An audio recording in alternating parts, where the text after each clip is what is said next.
Patingin kung tama ang padede ng ate. Gilid mo dito, bebe. Yan, ganun, baba mo ng konti. Yan, huwag masyadong nakaano. Ikaw na magpapadede sa kapatid mo, ha? Ha? Sagot. Ikaw magbabantay sa kapatid mo, ha? O, tignan mo, baka naman na. Ganun lang dapat, anak. Baba pa ng konti. O, sige, hawak. O, yan. Ako mo dumede, ha? Si ate nagpapadede sa'yo, ha?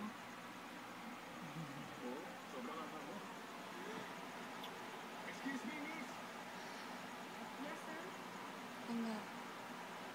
Huwag pa, hindi na siya nabibigyan. Halaan mo lang, sisip-sip pa yan, o. Ayan, o.